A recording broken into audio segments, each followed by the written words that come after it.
How is everybody? Did you have a great conference so far? Good, good. Okay, so this is a talk that it used to call Agile Mindset, and for today I translated or I changed it a little bit to Agile Mindset. Why? Because I added some things from speakers that are here as well, so you will see in a minute. The idea for me of a closing keynote is to inspire you. So my goal is to send you home with lots of ideas that you can try out. I know that you saw some techniques and other ideas, but I hope to just give you another extra push to see what you can try out next week. And what I'll do, what you notice is I'm using a lot of storytelling. But storytelling, when I'm doing that, I could talk about things I've had in companies, inside companies. I on purposely not use ideas that I have happening in companies. I on purposely use stories from my family. Why? Because if I talk about things that happen at companies, people will always have an excuse. Yeah, but my company is different, and this is different. You don't understand Ukraine. You don't understand wherever country I am, and so they always find ways why it's not working. I'm talking about ideas from my family. And I assume that you're adult enough that you can translate that back to your work situation, that you can do that yourself. So I don't need to go to the exact details on how you would implement that. So that's mainly the idea. But before I start, this is what I would like you to do is think a little bit and take 1 minute to think about what was, before you came here, your current biggest problem. What was the biggest problem you had right now in your company or in your life? So you take 1 minute to think about what is your currently biggest problem.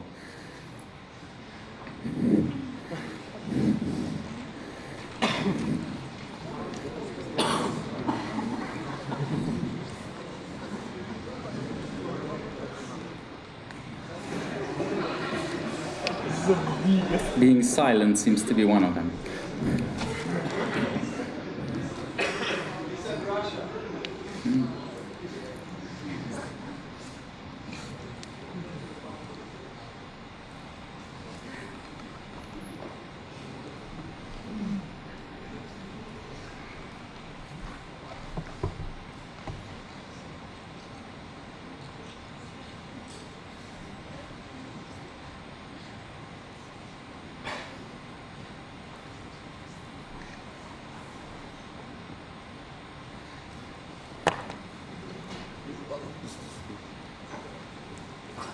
That was probably one of the longest minutes of Agile, I guess. But I hope you think about that. And because now, what I would like you to do is talk to your neighbor and talk with him about that problem. If you feel safe about it, if you feel that it's okay, try to find someone where you want to talk about that current biggest problem. Just explaining it. And you have only 1 minute for the both of you to explain your current biggest problem.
Okay, so that's 1 minute to think about that and to talk about it.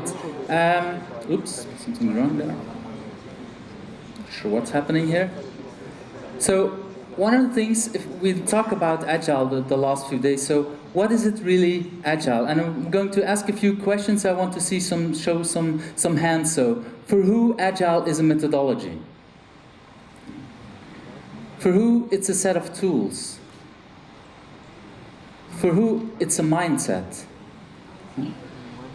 Actually, I think it's all of it. It's a combination of all of these things. And Tom, who did a keynote yesterday, had sent me a nice sentence that I really need to read it because I can't remember it by heart, but Agile is any set of tactics that enable a prioritization stream of useful results in spite of a changing environment, which is a really nice way to think and to put all of these things into context. So that's a nice way to look at that. One of the scariest things I get, and I get a lot when I go to a new client, they ask me, please implement Agile by the book. Liz just said it's something similar to someone implement Scrum by the book. But Agile by the book for me is even more scary, because what does it really mean? And my question there is, what book? I have about, I don't know, more than 100 books about Agile, and somehow they all contradict each other. And I think it's a good thing, because how are these books are written? These books are written by people who have been in a very specific situation and who have been in a very specific, well, whatever experiences they had in their life, and they wrote some things about that. So these were all different. Yeah? So this is normal, and so this is why I think it's good, and why I think you cannot just implement it by the book. And basically, what are these people looking for? They're looking for, what's this? They're looking for a silver bullet. Yeah? So there's a nice quote from Annie DeFranco that says, every tool can be used as a weapon if you want it to. And I would even turn it around and said, if you're looking for a silver bullet, just make sure that you're not the werewolf, because you might end up dead. And Powell had a nice way of phrasing it in his workshop, that he said that, well, a mindful use of practices leads to learning. But if you do it mindlessly, the practices lead to cargo cult. Yeah? So you can have some discussions and ideas about what he said about Chu Hao Ri, but it really is interesting to think about these things, know what you're doing. And my friend David created a rule that he called Dude's Law. And he says the value of Agile, and I think in general, is in why over how. And David was one of the speakers a few years back here. And for him, it really means that, yes, you can focus on how. And we did the last 2 days. We learned about some of the techniques of the how. But a lot of speakers also talked about why. We need to focus on why. Because if your why is 0, it doesn't matter anymore what you do with the how. Be careful, I didn't say, or David didn't say, that the how is unimportant. We did say, please also think about the why, and preferable start with the why. And so one example that from another speaker that was here in 2009, Jürgen de Smet, and I don't think he invented that, but what he says is, why do we are doing just in time is that there are 3 things that we wish are true. That our customers know really what they want, that developers know how to build it, and that nothing is changing. Well, in reality, what we have to live with is that there is no customer that knows what they want. They discover what they want when they see what they don't want. When they see something that they don't want. Developers, I'm sorry for most of the developers, but they have no clue what they're doing. They're just learning it. If you have done it before, then it's easy. But most of the projects are we'll discover how to build it. And lots of things will change along the way. And we saw that even at this conference where speakers don't show up, or we have to change some of the things. So another thing in Agile is we want to eliminate waste. We want to look at waste. So what I would like you to think, and take, like, say 30 seconds to think for yourself, what are wastes in Agile? What do you in IT? I'm sorry. Do you think about different problems you see, different wastes you see? Just try to write it down for yourself. Try to think about what are different kind of wastes that you see.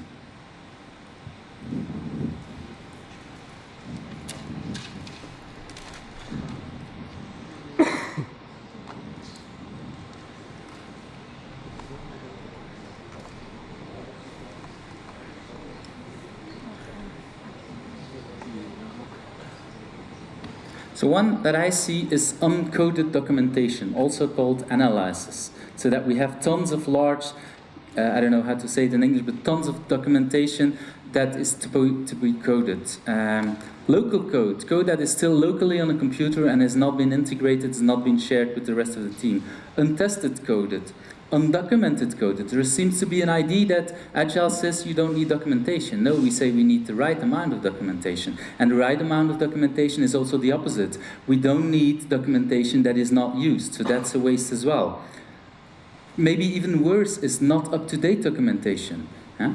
There's nothing worse than to read something, think that it's what it's doing, and it's actually doing something else. Code that has not been deployed, that has not been there for a customer. code that is not being used. That's even worse. But I think we all have some software on our computers that had features that nobody's using, which is waste as well. And this is probably not. But other kind of things are waiting on another team. How many people have ever had that they were ready and they needed some software, some other team? Yeah? I think a lot of us have this kind of waste. What's one of the worst I've ever seen is that I had a team and we needed to work and use some software from another team and we were not allowed to talk to them. It's like, what? This is really, but that's for me a big waste because it created all kinds of troubles. And one of the tools to deal with that is this. Who knows Yagni? Who knows what it is? Who can shout it out? Yeah, you ain't gonna need it. And so this is a picture when I moved with my family to the south of France. We moved with 5 people and we were really proud. This is the minimum that we took. So forever, who's actually Liz, you're in the middle of moving to another house, right? Yeah. So this is what we took. This is the only thing we took for living for 10 months in another, for 6 months, sorry, in another city. So we were pretty proud of it. But even there, we had lots of things with us that we never used. This big box, it's a television. We never were able to get television in France. So we moved and we took things with us that we didn't need. But still, I was pretty proud because it was the bare minimum, I thought. Until I saw this picture. This picture is from 2 friends of mine who worked in the same period around the world, and that's all they took with them. It's not on holiday, they actually worked from multiple hotels around the world, and that's all they took. You can see it's work because you can have multiple laptops there. Okay, some kind of excuse. We had children, they don't have children, so it's a little bit easier. But still, I'm pretty sure that I personally, on my own, took more than this with me to the south of France. Yeah? And this is a nice way to make you think that every time you think, this is the minimum I can do, there is still someone somewhere else who can do it better and who needs less. And yes, they bought stuff because they forgot stuff. But we verified, and actually we spent more money on things that we forgot, even if we had took so much more on it. So it's all about priorities and what is the bare minimum that you need. Another thing that in Agile, in the mindset, is just do it. And this is a story about one of the first presentations I did with my son. We wanted to talk in here about the fact that we moved to Bordeaux.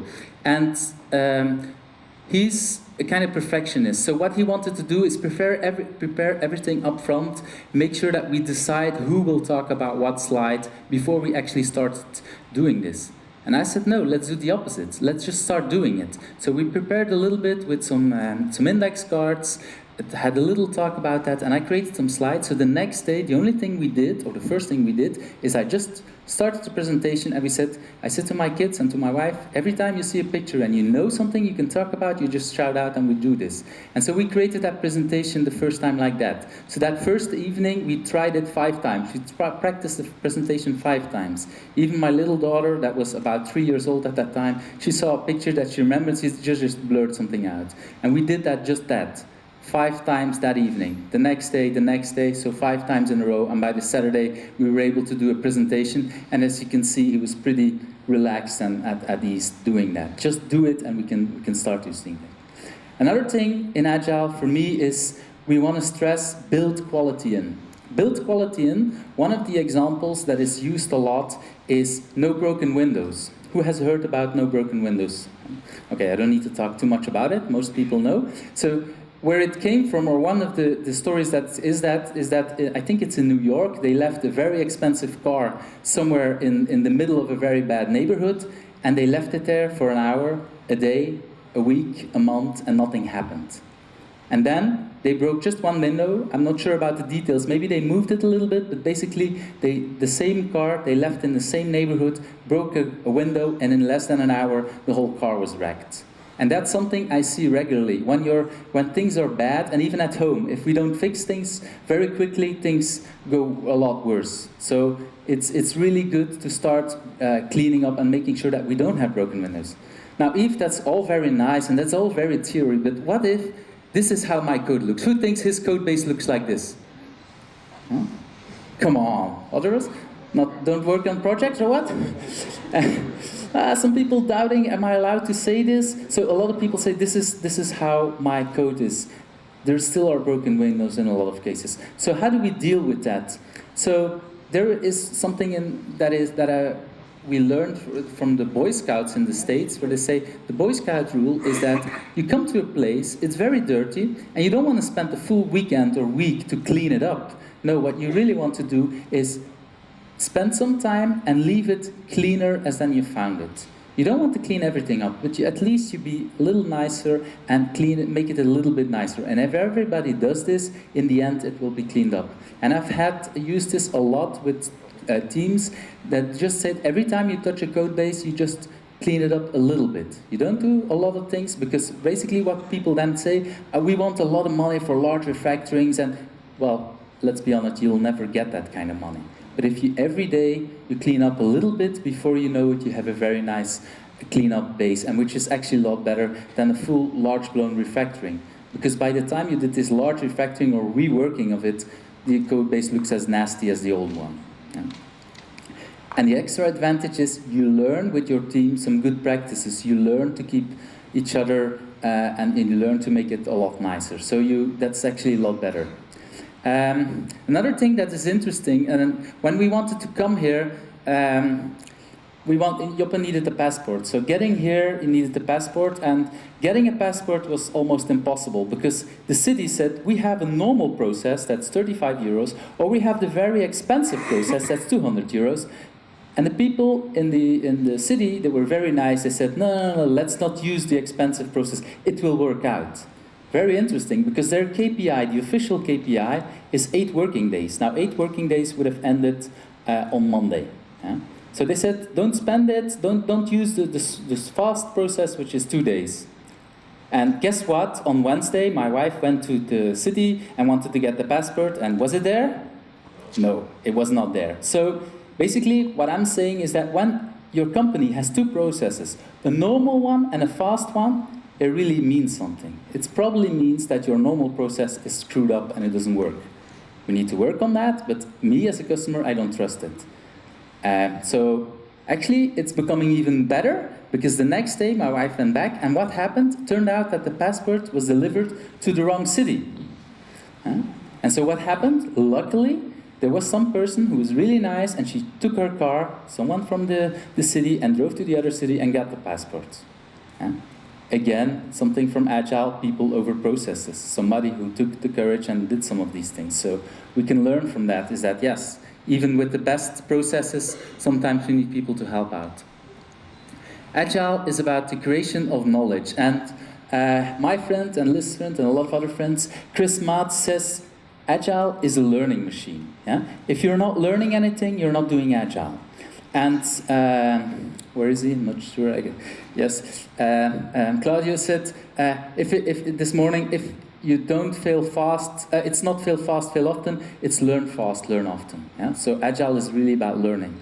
And Chris took that really, together with Liz and with Dan, who are not on the picture here, took that to a larger thing. He found something, or they found something, do scaled learning. Yeah?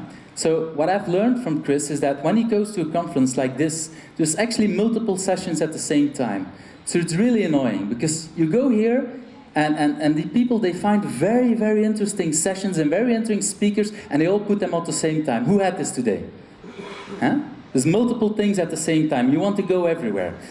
And usually what you do when you go to such to a conference, you go with your friends to the exact same session.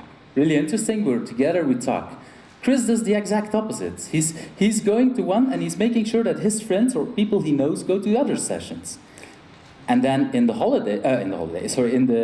breaks, he talks to them and asks, "Hey, what did you learn about that? Why was it interesting? Why should I talk to this or that person? Why should I read this?" So that way he's learning. So he scaled his learning. Now Chris is someone I would call professionally lazy. So he's doing even better today. He's not even going to conferences, yeah? He sends Liz to come to here, and then the next days, I'm pretty sure he will just ask her next week, "Liz, what did you learn at Agile, and who should I talk to?" Am I right? He's not even lazier than that now. He now doesn't find out, he just finds out what I know, and then introduces me to the other people who need to know it. So you see, he's found a way to even scale it, yeah? I'll have some tricks that might help you later on in the talk. So to even scale it, I hope to even scale it even better. So this is something important. We talk a lot about scaling Agile. Well, if Agile is learning, we need to learn to scale our learning as well. Now, learning is also about shared learning, is team learning. This is an interesting talk or thing that happened with Joppe, and so this is another Agile coach from France, Philippe Launay, and he took Joppe and his son, and actually my other son, to go climbing in the trees. And so what happened at the start is that he not just, so you have to, I don't know, do whatever kind of technical thing to make sure that you're still safe. In the beginning, he didn't just do it. He explained it all the time to my son what he did. And the people who were behind were getting a little bit anxious, angry is maybe the wrong word, but they didn't like it because it took a little longer. But before they were halfway, they were actually speeding up very fast because he didn't need to explain it anymore. These kids could do it on their own, and actually, as a team, they moved much faster. Where the people who were just behind with their kids, I wasn't there, so I just need to say it from what I'm hearing, what Philippe told me, but the people who were behind were still at their same speed, moving on.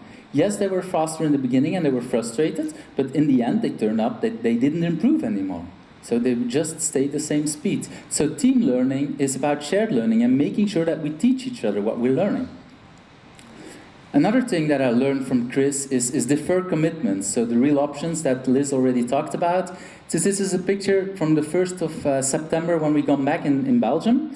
And so this is the first time that my daughter would go to school. And the night before, my wife and I were talking about when will we leave? Will we go by car? Will we go by foot, by bicycle? We didn't know anymore at that time.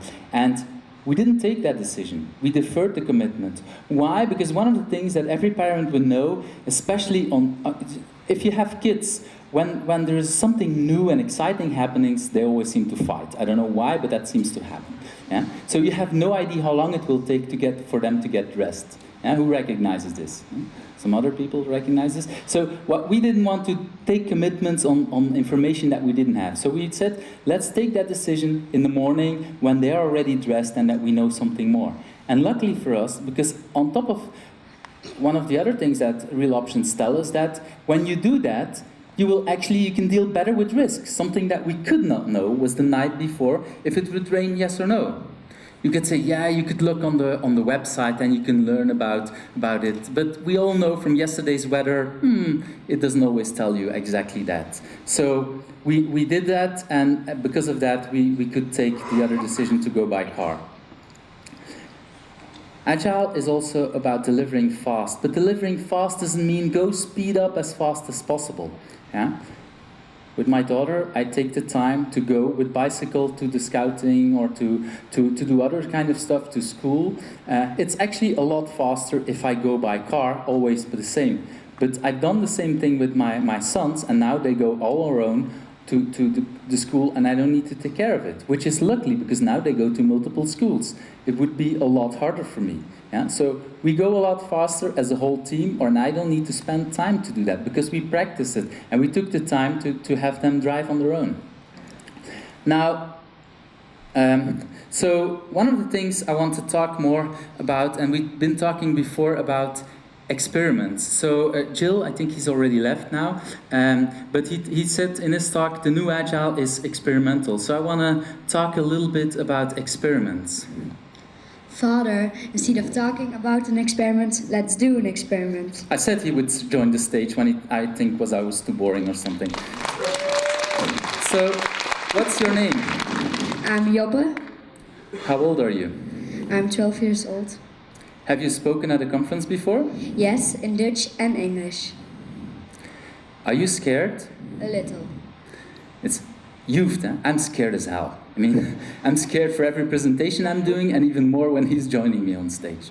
That's boring. Let's do an experiment. Yes, you didn't want to talk, let's do an experiment. So, what do we need if we want to do an experiment? A safe environment. We need a safe environment. So, is Agile a safe environment? I think so. I think so too, but really, it's not up to us to say if it's a safe environment or not. What we really need to do, and something we learned from your mother, is we need to verify our assumptions. So what we're going to do is we're going to ask a few questions to you guys, to people, to see if it's really a safe environment, yes or no. So we're going to ask this twice. We're going to ask it, and so the first time, if you think it's not a safe environment, you just say no. If you think it's a safe environment, the second time you just say yes. So 3, 2, 1. No, that's now. Now it's, you think it's a safer environment? Yes. Okay. So our experiment is about pair working, is about having me as a father with my 12-year-old son on stage. So we know that you think it's a safe environment, so we're happy about that, but that still isn't enough. We need to verify if you like to have this experiment. So one of the things I want to do is to check again with you if you want to have just me on stage or both of us. I prepared both versions of this presentation. And so I can do it alone, I can do it with him. There's no version with him alone, basically because my ego is too big. I just want to be on stage all the time. So we're going to ask it twice. So if you think that if you just want me, you just say Yves. 1, 2, 3. Okay. So if you think that you want both of us on stage, you just shout his name. 1, 2, 3. Okay, so.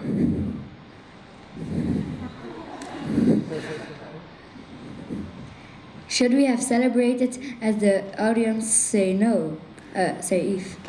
Yeah, that's an interesting question. Would we have celebrated if you people would have said no? Well, part of it is my ego, so yeah, of course, celebrate. But there's another part, is that we want to celebrate even if we make mistakes, even if we learn. We want to just make sure that we celebrate that. So, yeah. So you said that you first fail, then learn, and then change direction. Exactly. So we want even to celebrate that part. But what if you don't learn? This is even the more interesting question. What happens if you don't learn? Well, there is Edison who taught us already that he tried multiple times and he learned all the time. But even if we celebrate, one of the things I want you to do, there is something that's called the failure bow. And when people fail, basically what they want to do is say, oh, I failed. Why? Because you talk about that, you make it very visible that you failed, and people might ask questions, and they might even tell you something, and you will learn from that part. So it can that you first fail, then celebrate, and then learn. That's exactly what I'm saying. But how can you be happy as you don't learn? That's a really interesting question as well. Why? Can people actually be happy if they don't learn? Well, if you look at this picture from your sister when she was 1 year old, she was learning to crawl. And everybody who has children who has been to that stage, they will recognize that in the beginning, they have no clue what they're doing and they're going in the wrong direction. Yeah? And she was still smiling, and I'm not going to fake and say that she was smiling all the time. There were moments that she was frustrated with it, but still, most of the time she was happy about it. Why was she happy? Because she was learning something. She was learning that whatever she was trying was not working. Liz said something similar before. You do an experiment that might fail, and that's okay, but you learn something. Yeah? So you learn that you have no clue what you need to do. That's also information. That's also important there. And what I want people to do much more is I want you to create, to celebrate failures. Every time you fail, even smaller things, I want you to celebrate this. Now, you might have seen other companies. I've worked at companies where they said that failing is not an option. Now, what happens there, if you ask me, is that the small failures are really hidden. Like here, the small mistakes, we try to erase them and that nobody sees them. The problem with that is that the only thing that will become visible is the large failures. And the really large failures give us a problem because as managers or anyone else, we can probably not deal with it. It's so large that it's so big that maybe even the full company might. So it's much better to have smaller failures because then we can do something about it. But what if you do as you have a big failure? So what happens when you do have a big failure? You remember this picture? Yes, it's the house that you burned down. So in the 1st August 1991, I burned down this house. This is a picture from the 2nd or the 3rd of August. Some people who were here at 2010, I talked about what I learned from burning down my house. I probably didn't do that the first year, but every year, the 1st of August, I celebrate. When it was the 1st of August 2011, I threw a big party. Invited lots of people, some people who didn't even know that I did that. Now, let's make it clear, I'm not celebrating that I burned it down, and I was so happy about that, yeah, I hated my parents so much, I burned it down, yeah. No, I'm celebrating what I've learned and what this happened, and even the good things that happened to me. So, and that is really important. Yes, even larger things you can celebrate, because even in the end, some good things happen to that. Yeah, Liz talked earlier about the problem that she turned down the site from, I don't remember which one, but turned down the site for 3 hours. It was a big failure, there was a lot of problems, but actually she learned a lot of things from it. That's what I'm understanding. So even there, are large failures, you can still learn from that. What did your parents they when they came home? Yes, so that's the million-dollar question that everybody keeps asking you. What did your parents say when they came home?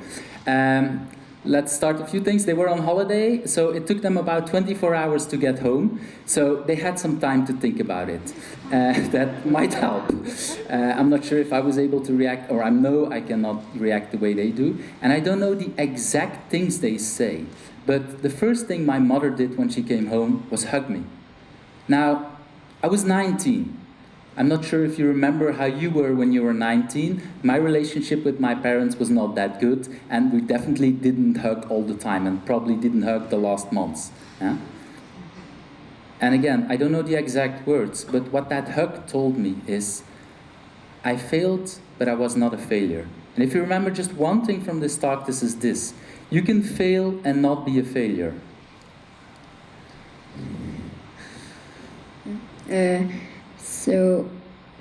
Okay, so the question, this is interesting because we only practiced this once. When we were practicing it just an hour or two ago, he said, Dad, really, why do we still need the word failure? Huh? Why do we still need the word failure? Well, I think, and it took me like 15 minutes to think about that. I think the word failure is really a good word to use on projects, on other things, but not on humans. And I hope to encourage you that when you see people who are in trouble, and it could be homeless people, could be drug addicts, could be whatever, please don't call them failures. Maybe even hug them. Yeah? Because we're all, at some point in our life, we are in a low. That's exactly what I was. When I burned down the house, it's not the really best moment of my life. Right? I actually had a friend who came over, and the only thing he did was shout at me. Not really the kind of support I needed. So that's the thing that I think is important. Yeah? When you are failing, that people can just say, okay, you failed, but you're not a failure. So what do we do when we have large failures? How can we avoid these kind of things? We take smaller steps. Yeah, so we want to take smaller steps. And I want to go back and take a little example of Amazon. So I guess you all know Amazon. I have no idea how many developers there are, but do you have any idea what's the mean time between 2 deployments at Amazon? Has anyone? I asked that question already. Again? I asked that question already. Okay, so what's the answer? Every 12 seconds. Well, it's a little bit better. 11.6 seconds. It's coming from an interesting talk, and that you can find on YouTube. I think it's from Velocity or something, where somebody from Amazon explained that in 2011, the mean time between deployments was 11.6 seconds. Think about this. I'm probably talking about 40 minutes or something like that. That's 240 seconds. That's about 210 deployments that they did while I was on stage. How did your team do? Okay, they're bigger, blah, blah, blah. We can have all these kind of excuses, but the idea is to think, how small can we go?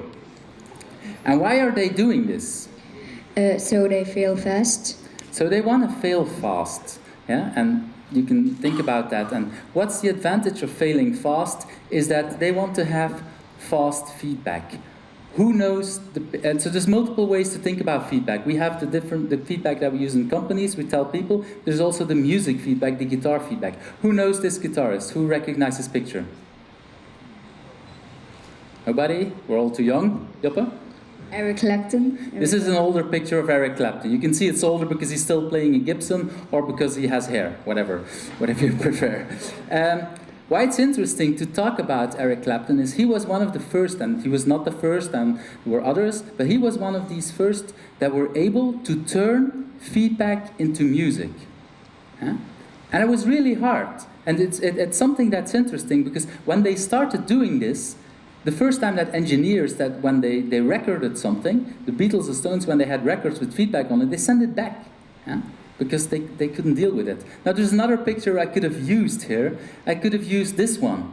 And I'm showing this because I think some people have already said it, we wanted to have Alexi to give it a little stage, so that's why I wanted to show Alexi here, which is one of the original organizers of Agile. So where you have other speakers on it.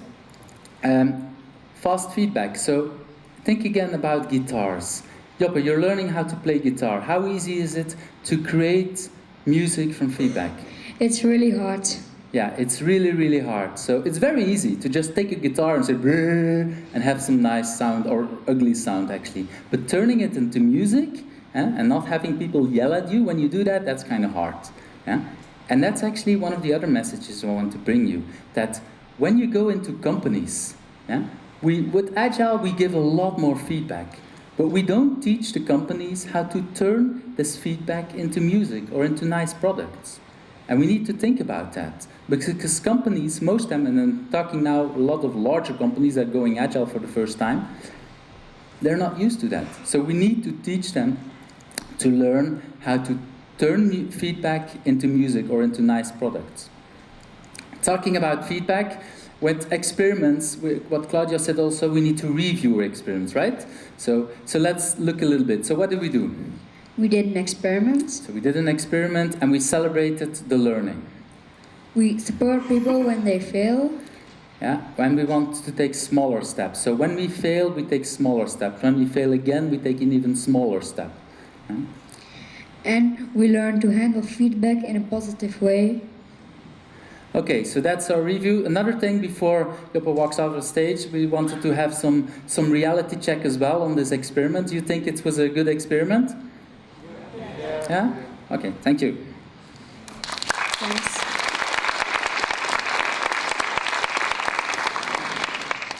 So let's go to some other parts about respect for people. Respect for people was already a long time in these slides, and then last week on Twitter in Belgium, Twitter exploded with a tag that was, it's a Dutch one, so I didn't use it, but it's basically a lot related to a tag that exploded a few months back in the English thing, which is everyday sexism. And respect for people, for me, basically what I've learned from this whole conversations is that, and that's something that I've learned also from another person who you might know, Jim McCarthy. He says, if you tolerate it, you insist on it. So it's really important when we want to do better that we insist that people are behaving much better. And you can say, well, this guy is kind of a bastard and blah, blah, blah, but he still is powerful, which it's okay. I don't think it is. And one way to test, and I thought long and hard about it, how can we know when is it okay and when is it not okay? I challenge everybody to think about if that person would say this to your daughter, to your son, to your mother, to your partner, would you still accept that? And that for me is a kind of test to say, is this still respectful? Do we still think it's respectful the way people are treating it? And I think especially, I'm really happy Agile is one of the conferences where we have a lot more women than a lot of other conferences. In general, Agile already a little bit more than IT, but I think it's really important that as a whole, and I think I'm just speaking for myself, me as a man, I want to make sure that we do make that effort, and I do make the effort to make sure that we respect the people in our team much more, and at first already the women. And another thing that I think is important is in teams, we've seen a lot of teams where people, they seem to wait and to beg for permission, especially in larger corporations. So my take on this is that it's actually a lot easier to ask for forgiveness than to beg for permission. This picture actually is an example. Who knows the person on the picture? No? I know. Yeah, you know? It's Michael from Target Process, and I took the picture, basically, I don't know where, somehow he sent it, but I thought like, this is a nice example to show it, and I didn't even ask permission to let's just say, okay, I hoped he was here, I didn't know if he was here or not. But I think this is one of the things. We are adults, we know what could help our company. We know what could help our company in the long term. We shouldn't always beg for permission, can I do this, can I do that? I'm not saying throw away all the rules. I'm saying act as an adult and think what will help your company. And you know your own company, so you know if it's a kind of tricky and maybe borderline, okay, maybe do a little bit less of these things, but you know well enough. And when you do well and you do it in favor of your company, you will get a lot more done. But you need to know that, yes, in about 20% of these things, they will say, this was not a good idea. You just say, okay, fine, sorry that I did that. But at least in 80% of the things you moved forward way quicker than when you were just still begging for permissions. And for me, something that is related to that is trust. Liz talked already about it, about trust. I still believe that trust is really important and we need to encourage this. And this picture in itself is really interesting because I organized a training for a full week, and what I did is I just gave these people in the training my camera, actually the camera that my son is walking around now with, and I gave them the camera and said, you use it for 1 week and just give it back to me afterwards. I trust you with it.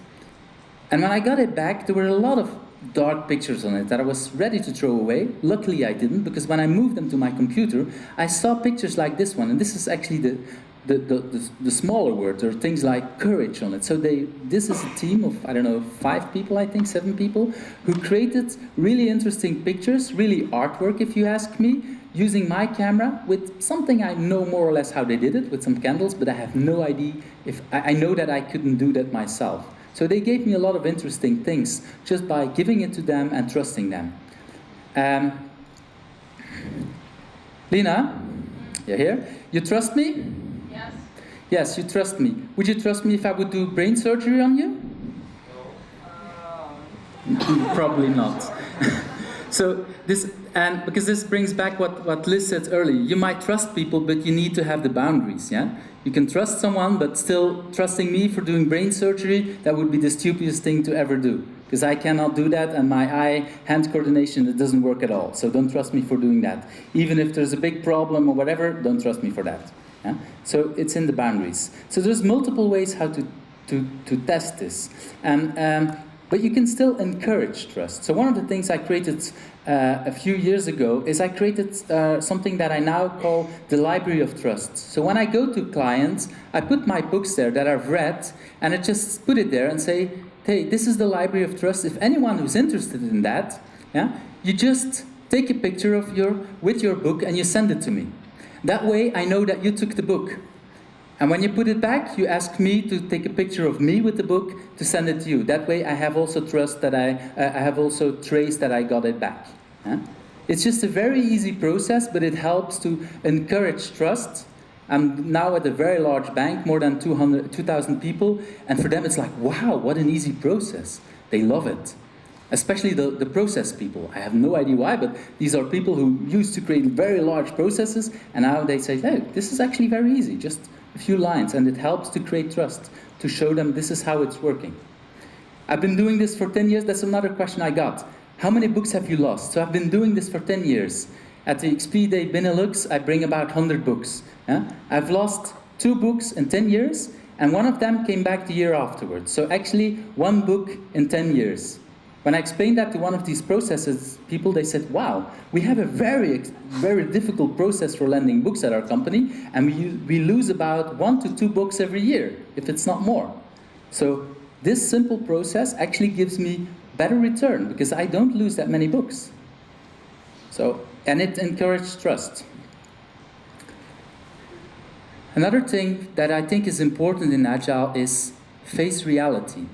It's not because we trust people that we shouldn't face what's happening. So this is a picture I took when Joppe, I don't know, we were on holiday and he wanted to climb a tree and he wanted to hang. And as you can see, when he was in the tree hanging down, he was scared as hell. Yeah? A lot of parents, when they see this, their first reaction is to tell their kids, don't worry, don't be scared. I don't do this, or I try not to do this. Yeah? I might fail over it sometimes. But I'm trying to tell you, I see that you're scared, and that's okay. Yeah? There's nothing wrong with being scared. Being scared might tell you. If I would do the brain surgery I just talked before, you would be really right to be scared. Yeah? So that's normal. So if some things are scary, that's fine. I still think it was safe, and I don't think he would fall down. So I didn't panic myself. Yeah? Somebody said, well, you even took the time to take the picture. Yeah? So it's the medium is the message. I'm sending the message like, I'm not scared, but I see you're scared, and that's fine. Right? Why? Because Agile is about what the people from Xebia call brutal transparency. And I like transparency, and I like the brutalness of it. This is a picture. I actually have a workshop where in 1 hour we look at multiple information radiators, and we try to look at what are the facts in there, what do we learn. And so this is one of the pictures I'm using. Now you can't see everything because it's just a screenshot, but one of the things that you see is that this is actually a priority lane. Now if you know that this is a priority lane, you see that something in the priority lane is blocked. Now, this is a board that was in a corridor just outside the CIO's office. So he walked to that corridor multiple times a day, and so one day he said, wait a minute. He came to me and said, this has been blocked. I think it's been blocked for a few days.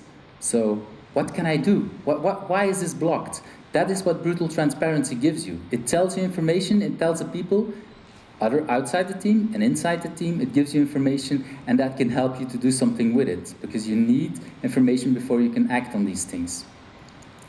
And in the end, why do we do it? Because we want to optimize the whole.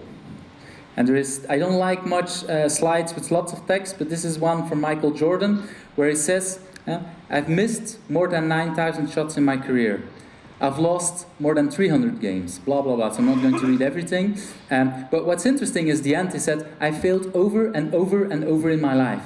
And then he continues and he says, and that's why I succeeded.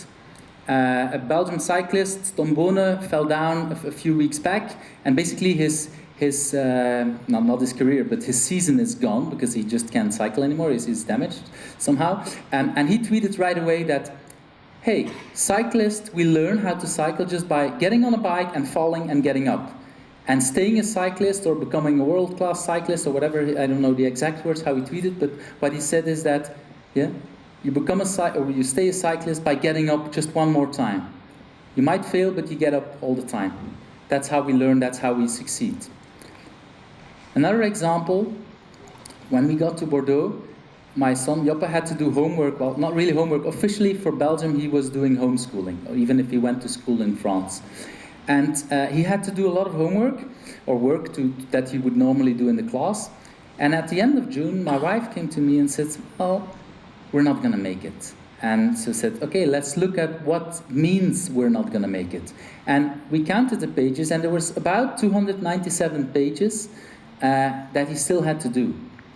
Now, at that time, the way he acted was he did about 5 to 7 pages on a Wednesday, because he didn't have to go to school there on a Wednesday, and the other days he did something, but we didn't count that.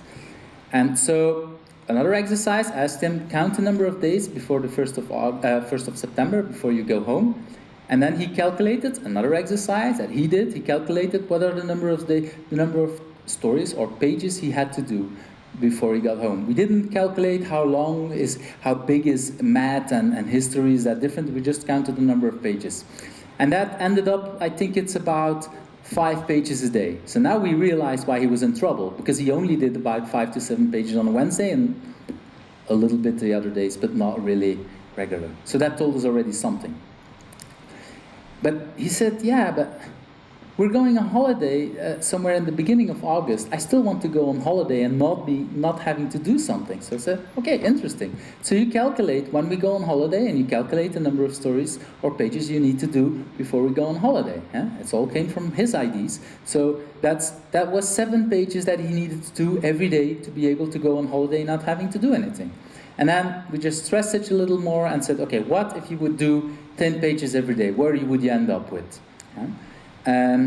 And so this is an electronic version, but he really did that. We had a whiteboard or some plastic whiteboard on the wall, and he actually did that. Now, what's really interesting is the dynamic, how it changed. It really changed from push to pull. Every parent that knows how to push and do for homework, it's horrible. Basically, we had to say, every time, do it, go. It didn't work. Once we go here, we didn't have to push anymore. It was pull. He did everyday things. Even better, if you look here, there is a day that he did, I think, 14 or 21 pages. Dad, when I came home, perfect, I did so many things, blah, fantastic. And you can, if you look at the stats, you see that the next day he almost did nothing, and the next day he literally did nothing. Now, as a change agent or a coach, this is really getting interesting, because I said, okay, let's hold back, let's not do anything.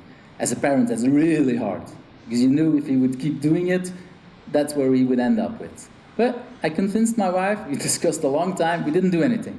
And miraculously, he started doing it again. Yeah? And that's when the dynamic changed. Why? Because there was begin with the end in mind. He knew that when he would do it, he would be ready before the holidays, which actually happened. Yeah?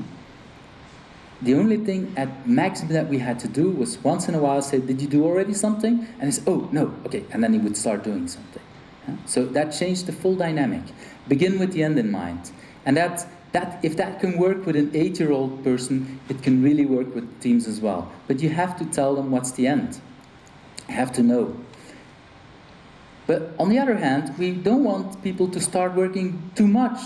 This is something from a team I was coaching, a Scrum Master, who put this sign on. It's about halfway the sprint, and they had the priority line. They had 2 stories. I think this is a sprint. This is a team that did 1 week sprint. So really, really quick things. But halfway, you can see they're not going to make it and do everything. And so that Scrum Master said, don't even think about starting this story. We want to finish. And that's exactly what happened. They finished these 2 stories, and the last day they took a few tasks for this story. Yeah? So they done it, but I didn't care, and we didn't care as a whole team that that story wasn't done. What I was really proud of, that these 2 stories were done. Because if they would not have put on the sign, people might not have thought about that and would have started 3 of them and probably not have finished 1 of them. And now they have just finished 2. So that helps a lot more. Agile is a lot short-term versus long-term. How do we think about long-term? Long-term for me is making it possible to change later.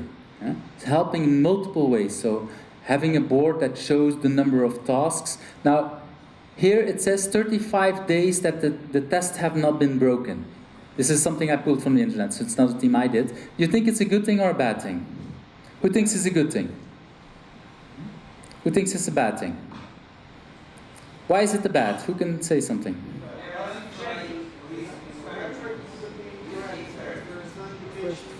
So some people think the metrics are not correct, and some other things I heard. But for me, why I think it's a bad thing is that it basically shows me that you don't have enough tests. Because if nothing is breaking in more than a month, are you testing enough? Or are you trying enough to validate new things? So yeah, we can be really happy. And it's good in some times, but it's also good to think about, yeah, how do we stress each other? Yeah? Do we actually make it easier for long term? Okay, all very nice, all of these things. I'm going back on Monday, so we're going to think about how do you want to support your team. So we're going to practice a few things, or we're going to think about a few things to support your team.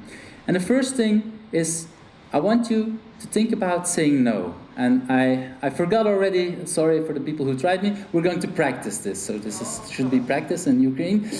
So let's say the word no. Let's try to say no. No. Joppe, is this good enough? No. No. So no. Let's try it again. 1, 2, 3. No. Good enough now? No. No. Okay, so let's just all stand up. That we have energy. Okay, so we're going to try it again. 1, 2, 3. No! That's what I call no. Yeah? So you say, and you could be annoyed the second time. Say we did it better. Yes, but I hope you agree that there was more energy. It's laughable, it's a joke, but at the same time I think it's important. We don't say no enough in companies. We need to say, and I'm not saying that you should never say yes, but you should realize that when you say yes, when you're not able to say no, your yes doesn't mean a thing. We say yes all too often, and that means that at that time it doesn't mean anything. So it's really important to think about that. Another thing is define priorities. This is a picture I took just last week from a team, and look at it. This is when I think that Moscow is going wrong. Yeah? High mandatory, medium high mandatory, medium mandatory, medium low mandatory optional, low mandatory optional, low optional next release most likely. Come on! And they're serious, huh? I asked if it was a joke. It was not a joke. They're really serious about using this. Oh, but it's good. We're using the Fibonacci series. Yeah. Who's a product owner here? I saw. So, think about priorities. This is what, for me, are real priorities. 1, 2, 3, 4. Yeah? Because who are the developers here? Huh? Look around your product owners about who. Keep your hands up. So, look as product owners around to these developers. If you don't set this, they will set the priorities. Talk about trust. Do you trust them to set the priorities? Most of them, they will just like Twitter more than Facebook, and they will implement that first. Or some other thing. I'm not saying you have to get the list until 3,000. If you haven't got 3,000, maybe that's too much. Maybe you only need to do it to, I don't know, 50 or 100, depending on how many developers you have in the teams. And then you just say plus 100, and you don't even worry about the extra list. But make sure that for the first things you do have real priorities. 1, 2, 3, 4, 5. That's real priorities. That's not easy. Exactly. That's why you need to do it. That's your main job, setting priorities as a product owner, to make sure that we do it in the right order. Let's talk a little bit about multitasking. Multitasking, a lot of people are doing multitasking, and so what they're doing is they're doing first A and then B, blah, blah, blah. So look at this, and what does it mean for B? What happens for B? It's finished at the same time, right? What happened for A? It's delayed. It's delayed a lot. And if this is a day or a week, you can calculate how much it's delayed. Yeah? And why are we doing this? We do this because we don't want to say no to B, if that's another customer. We don't want to, we want to tell them, hey, we've started already. It's true. And what is the impression we want to give them? It will be finished earlier. And that's just a big lie. It's not finished earlier. Huh? And A is delivered later. And that's easy if it's just 2, but we all know this is not with 2. We do that with 3, with 4. Who's doing this with 5 things? Who with 10 or 100? Yeah? We do a lot of things that we work on multiple things at the same time. Yeah? So that is multitasking. And then we say, and then it's just not even counting the fact that task switching takes time. Like just for the sake of the exercise, I said it took the same time. Some people say it takes more, some people say it takes less. But Agile does this in a way, and there is a way to do that really good, and we go back to product owners. If you can split up the work, and if you can say that we do 1A and we deliver it to the customer, then it's actually a good thing. Then we can switch to B and deliver that to the customer, and to C and to D. So that's a good way to do that. So you can just, but you have to split it and deliver it. So that's something, then it's interesting. That's what Agile teaches us at some levels. But if it's not, try to limit your focus. It's an Agile talk, so somehow if you use an Agile talk, you have to use some Japanese words. Yeah? All the Agile coaches agree with me, I guess. If it can only be an Agile talk or a Lean talk if you use some Japanese words. So Genchi Genbutsu, I have to actually look at the slide to remember this bloody word. What does it mean? It means we have to go where the information is, or go to have a Gemba walk. So make sure, and some people tend to think that in the meetings this is where the information is. That's not it. You actually have to go there and see. And one of the things you can do is attend weekly demos. So if you're a manager, if you're I don't know what, one way to support teams is you can go to demos and tell them, hey, I see that. Another way to do this, and it's not a picture from that, but I'm working at a large company in Belgium where the Dutch counterpart, the CIO, is actually walking around and go to see stand-ups. And the first question that he asks is, do you know who I am? Because this is a large corporation, so nobody has a clue who's the CIO. But the second one, is the real important one. He's asking there, what are your impediments and how can I help you with them? Now think about that. This is a CIO who has so many other important things to do that from time to time walks around and goes to visit teams that are having a stand-up and asks, what are your impediments? Make them visible, tell it to me, and maybe I can help you. Now I can assure you in most of the cases he can nothing do, but just the fact that he goes there and that he shows it makes it really important and makes it that people think, hey, we should make our impediments visible and we can talk. And once in a while he can actually solve some of these things. So that's a real cool thing to do. So that's something you can do if you're a manager or if you're helping teams. There are some other things that I'm using. Some people had cards. One of the things, you can actually find a lot of these cards or just order them online that you can use as a coach or as a scrum master. You can just use these cards. These are about agile techniques, but this is one from Stephen Covey. You can just show them and ask people, take this card and think about this for a week. Just use that as an idea, focus on this. And it could be about leadership, or it could be about teamwork, or it could be about values, or any other kind of thing. So you can find a lot of these. Actually, these ones from Xebia, you can actually, Xebia Essentials, you can just find them on any app store, so you can even do that without the physical cards. Another thing that I learned from Chris is that he launched the Twitter tag, My Daily Thank You. And these are the cards that were used at ALE, but I know that Jürgen Appelo has them also in a nicer version that you can order them to thank people. And I think it's really important to thank people, but it's also important to make sure you do it correctly and to do it right. I can talk to you about an example. I was helping a team and they looked like they were doing pretty okay, and then on Thursday everything fell apart, and basically on Friday they delivered nothing. So the full sprint was a full failure.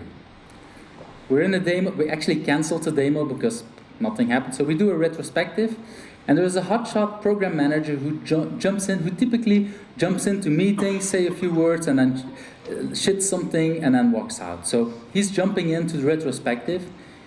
He had no idea that the demo was cancelled, so he comes in and he says to them, hey team, really great thing, I'm really happy what you did, blah, blah, blah, and just in less than a minute was gone again. The full team was like, what? We're talking for half an hour because we delivered nothing, we feel like shit, and there's somebody who has no clue what's happening, and people thought big about him, but that's when he lost full credibility because they realized he has no clue what we're doing. Because he has been talking and encouraging, and he knows he has to thank people. That's really nice, and thank people and tell them that they're doing a good job. But at least make sure that you know what they're doing, right? So when you thank people, it's really good to say, hey, this is what I liked about you. Yeah? So if I would talk with my son about the presentation, the fact that he pushed back on what does it mean, that failure? What does that word mean? Why does it exist? That is something that for me was really valuable in the presentation. That's what I told him, like, hey, this is what makes it for me worthwhile to do the presentation with someone else. And this is why for me it doesn't make a difference if you're 12-year-old or if you're 20 or 50 or 60. Yeah?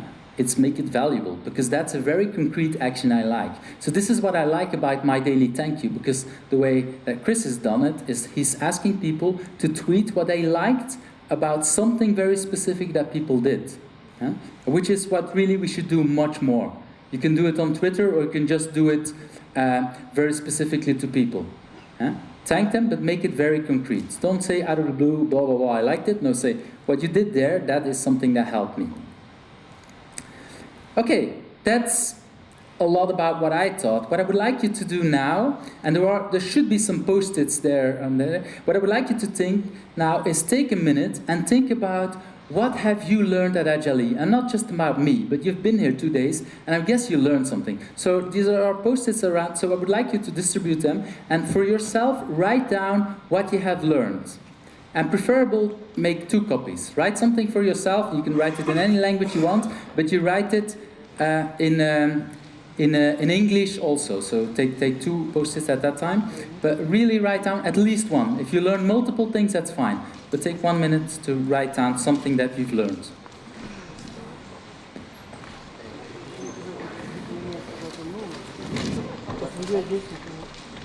And I can give you some ideas, because these are some things that phrases that people that spoke at this conference gave me.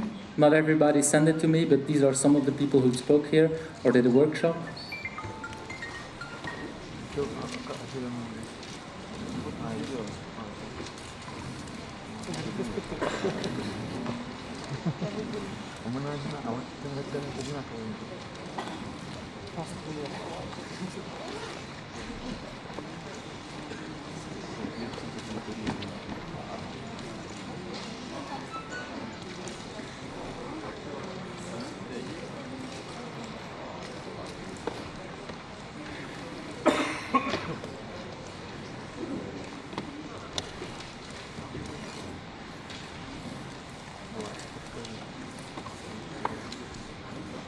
That's another minute. What I would like you to do now is you talk back to your neighbor and think about what we've seen in my talk, but in other things, and talk about the problem that your neighbor had. And don't talk about what you've learned and how you see a solution, but talk about what you think could be a start for a solution for your neighbor. You can think yourself at home about your things, but try to talk with your neighbor about what could inspire him to help him or her. Take a minute to discuss this again.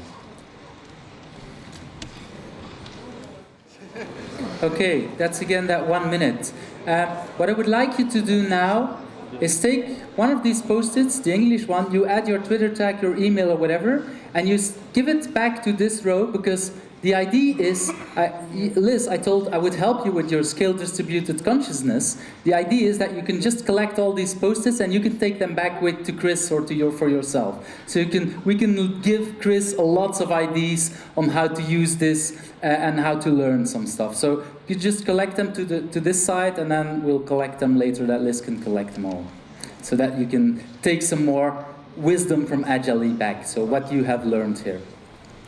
And with that, I want to finish, just maybe talk a little more. We had some talks on Twitter with a few people. There's something that I would like to launch in Kiev as well. There is something that Juana and me started that is called Coach Retreat, which is the coach version of Coach Retreat. If people are interested to start it, we need somebody who can launch this in Kiev, so we can start some of that. And with that, I'm going to say goodbye. Thank you very much.